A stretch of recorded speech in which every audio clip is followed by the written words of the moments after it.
All right, Piers Morgan had one of his debate panels, and it went off the rails.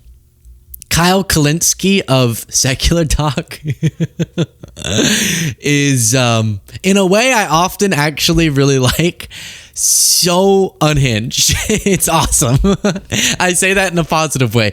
He is calling out Michael Knowles for just being a bootlicker of Trump. Uses some different terms, though, to describe Michael Knowles. And this is on the topic of Trump's invasion of Venezuela and other associated issues.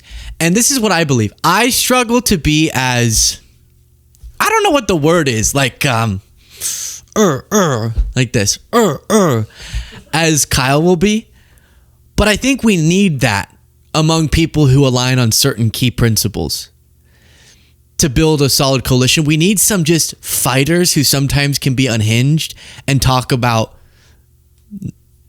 our enemies, not enemies, our opponents, excuse me, gargling the balls of Trump. I think sometimes we need someone to say it. Okay? Let's watch. The argument, I may not agree with all of it, but I do understand the logic to what Trump is doing here. Do you? No, because we don't have a right to act like this around the world.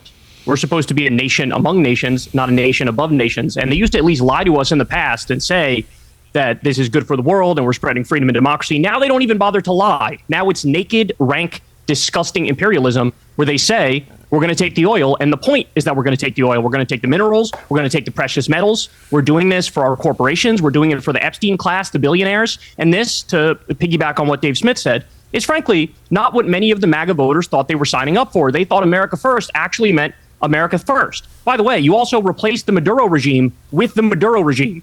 Congratulations on that. It's also been now a week straight of pro-regime protests. Now you have roving gangs of Venezuelan militias that are kidnapping Americans. But again, I come back to the fundamental point, which is if you sign on to stuff like this, you're saying might makes right and the law of the jungle is back. What you're saying is China has a right to go into whatever smaller country they want and depose the leader and say we're doing it because we can and we have the right to do it and we have bigger guns and there's nothing you can do to stop it. So they're never going to address that fundamental question, which is why do we have a right? Do we actually believe in international law or was that all a joke? Are we rolling the clock back to the 1700s and the 1800s and we're going super primitive style here? And I think the answer to that is yes, they want to go super primitive style. Oh no, we didn't get to the part I was thinking of. Wait. That was the great points there. But let's pick up here after his little ad for, I don't know, something. International law goes back to antiquity. It's not some creation of modernity, whether we're talking about the 1700s or the 20th century. The Geneva Conventions, the Nuremberg Tribunal, the Geneva Conventions and the Nuremberg Tribunal? Yes, those exist, but international laws, the jus gentium goes back to antiquity. However, unfortunately, a lot of our liberal friends think history began a few decades ago. The League of Nations was useless. It fell apart, and that's why we had the UN. That's why we had the Geneva Convention. Right, I'm talking about millennia ago, because we looked not at merely piles of millions of dead bodies, and we said that's a bad idea. We looked at piles of millions of dead bodies and said, that's a bad idea. Let's not do that anymore. Let's actually have a framework and rules and laws. And Trump is blowing that up. By the way, he bombed fishing boats from Venezuela, Trinidad and Tobago, and Colombia. He just did the regime change in Venezuela. He bombed Yemen and Somalia and Nigeria and Iran. He's threatening Greenland and Panama and Canada and Cuba and Mexico. And you sit there the whole time and act like it's okay. Is there anything Trump can do, Michael Knowles, that you would say, I condemn it, and you hop off the Trump train, or are you going to tickle his taint for the rest of your fucking life? No, there have been plenty of Trump policies that I've criticized because he's only right about 99.78% of the time. So the First Step Act I thought was a misstep. But I would say the rest. Excuse me. I would say the rest of the administration. You see what I mean? It's just you might want me to go, hey, let's keep it to civil discourse. I laughed and I thought it was hilarious to go, because I think sometimes you got to shock people out of their talking points a little bit by going, that's what you're doing to Trump. That's what you do all day long. Because again, it can't be me. I'm really bad at that. In a debate, I could never picture myself being like, you're gargling. But something about it kind of startles you into realizing, oh my gosh, yeah, Michael Knowles is Trump's little bitch. You know, like that's so pitiful, and it kind of takes him down a notch. how pitiful that position is to just follow around Trump and be like, you're amazing, you're amazing. And then when you guys, you're like, well, I don't say he's right on everything. He's right on 99.78%. Oh my gosh. Go. Shut up. I couldn't think of a meaner way to say that. See? Click the subscribe button if you appreciate this show. We have more to watch. But I would say the rest. Excuse me. I would say the rest of the administration has been very successful. What's your problem? What's my your problem is criticism? that you're a cuck and you're a hack and you're not an independent thinker and you're meat riding Trump. Why do you and say you that? know that what he's doing is imperialism and question. you don't care. I just answered your question. And I corrected Congratulations. You rented your brain to a war criminal, pedophile, rapist. I hope you're happy. A war criminal, pedophile, rapist? You brought up a point. You brought up international law, and you made a very false point, a dumb point, which is that international law began only a few hundred years ago. I corrected you, and I pointed out that the international law is part of the Western tradition. Excuse me one second. It goes back to antiquity. It's a principle of the jus gentium. And then you said, well, international law has failed because of the League of Nations failure, which I think is actually undermining your argument and proving my point and proving Trump's point, because the liberal internationalism that was established by people like Woodrow Wilson did in fact fail, which is why we need to restore an older and more classical conception of the international order, which is precisely what Trump's doing. So I think you've hoisted yourself with your own petard. And then you just make a lot of vulgar sort of non sequiturs because you don't have a leg to stand on. All right, let me bring in... Let me ask you this question. Hold on, Piers, let me ask him a question real quick. Tell me the name of the Minister of Defense in Venezuela. I don't know. Whatever his name is. And that's the problem, is that you're advocating for a regime change. You don't know the first thing. I didn't. I just said the opposite. I argued against the regime. Okay, so point is, this is a little bit more about how different voices opposing what Trump's doing should position themselves. And I think that there's different avenues for different people.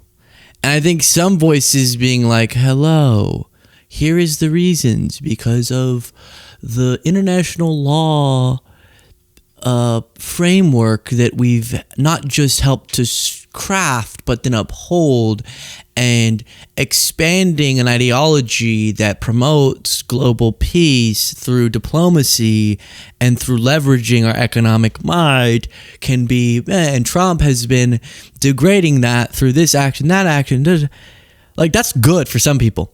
I think some bros, if I'm going to be honest, need to hear Kyle jumping on and being like, oh, Michael, are you a bitch? You're not a bitch, are you?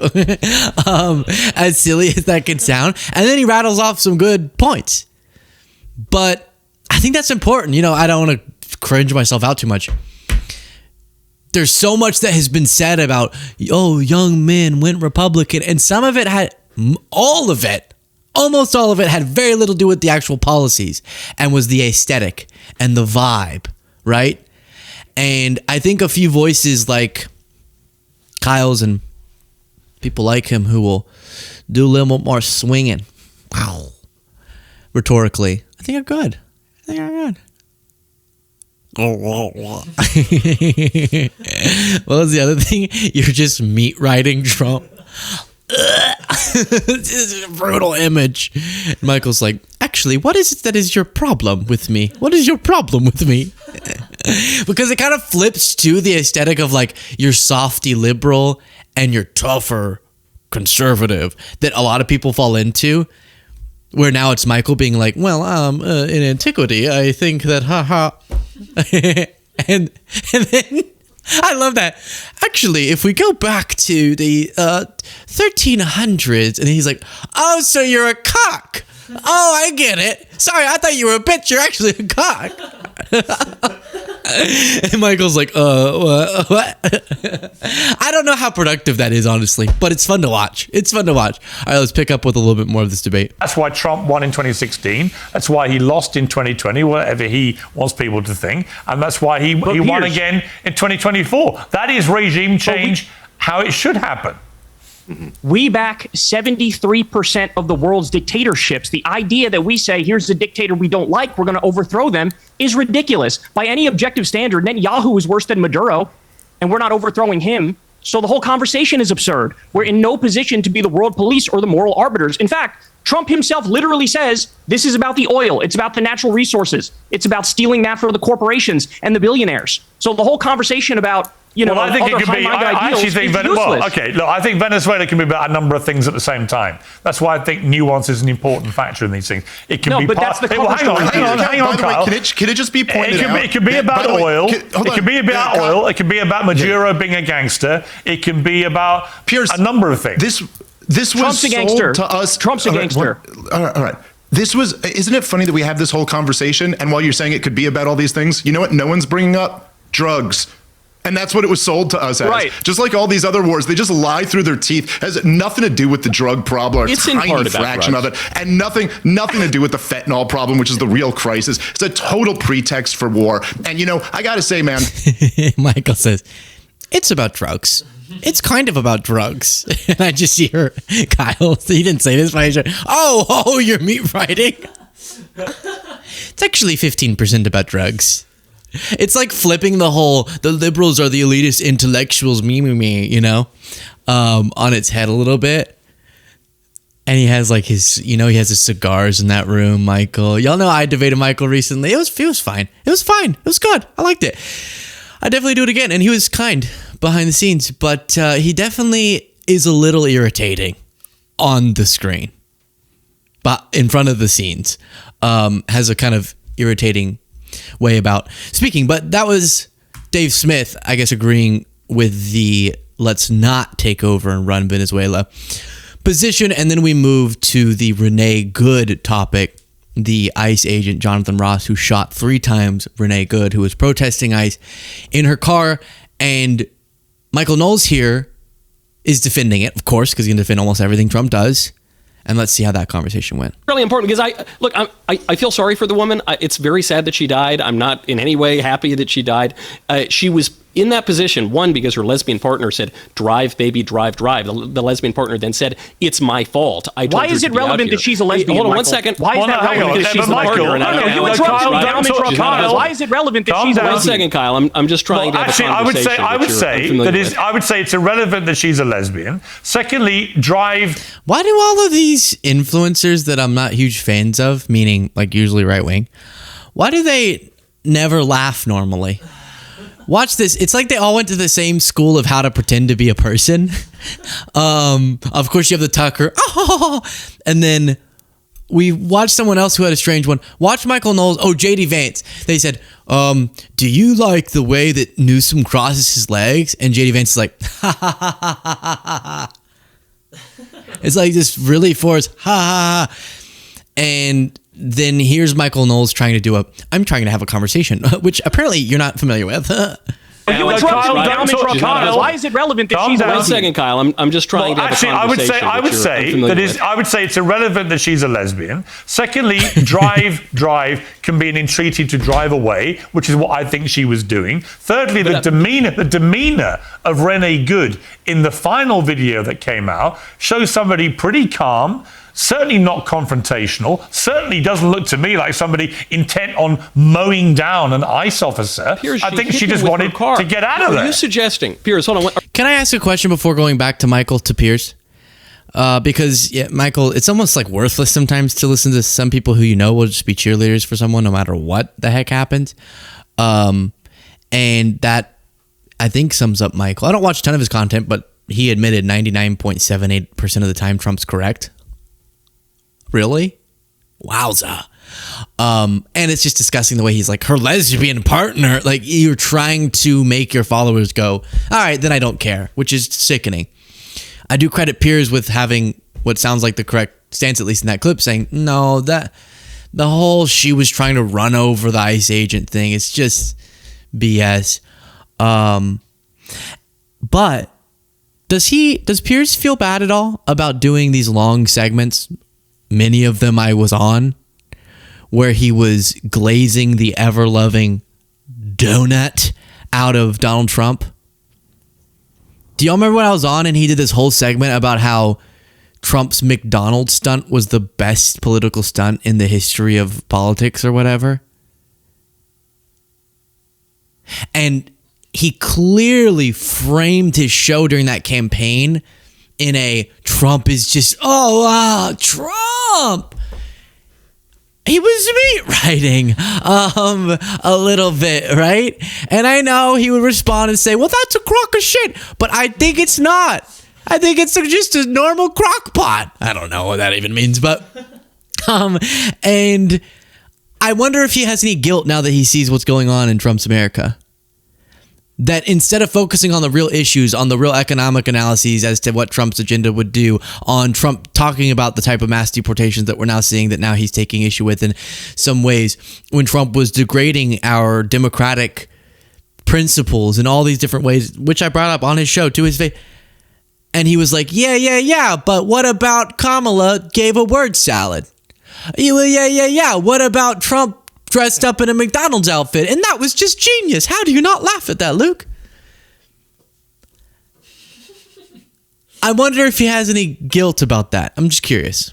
Because he likes to do the whole, I'm not right wing, I'm just sort of an independent journalist. And then Trump passes by and he... Sorry, I'm taking Kyle's... I'm just trying it out. Just trying it on for size. How I like saying that.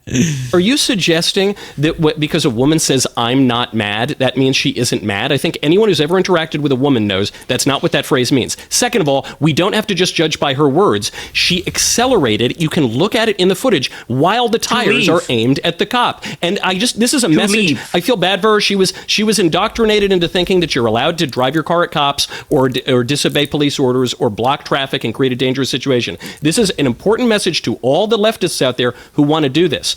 You cannot drive your SUV into a police officer. If you do that, you will be shot in the face and deserve it. And it will be very, very sad. All right, Kyle, back to you. I love that we're now doing character assassination of a 37-year-old soccer mom who got shot in the face 3 times. You're fucking disgusting for doing that, and you know that you're disgusting for doing that. And if you watch the video closely, he switches hands with his phone to prepare to grab his gun before he was in any danger whatsoever. Okay? So this guy, he knew what he was doing. He knew what he was getting himself into. These people are looking for trouble. They're going... Yeah. So I think, well said there. It is just disgusting on a human level. Again, there's something different about you go into a courtroom and someone's being charged with second-degree murder or first-degree murder, and then you're going through the evidence and you're making the arguments as to why you think, and there's this but watching people just in the pundit class with Michael Knowles' approach to this of like, yeah, she deserved it. It's sad, but she deserved it. Yeah, if you, after getting conflicting orders from law enforcement, try to pull your car away so they don't break your window and pull you out of it for just having your car on the road, protesting them, then yeah, you can be shot 3 times in the face to death. That's just that's the America that Michael Knowles wants, and he feels totally perfectly fine about it and feels good to him. Yeah, like that detached from just human empathy reaction really disturbs me.